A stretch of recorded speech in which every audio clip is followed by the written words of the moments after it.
นี่เราเทพื้นกันนะคะมีหลายช่างเลยค่ะทำไมเห็นสองช่างอีกเขาไปไหนหมด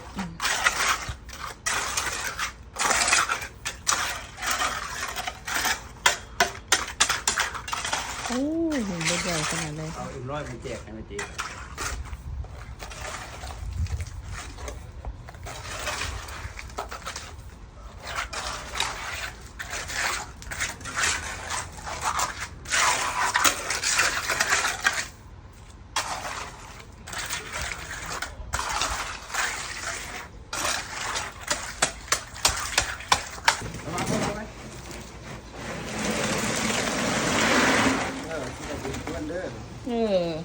สุดขี้เตอร์เปื้อนเด้อ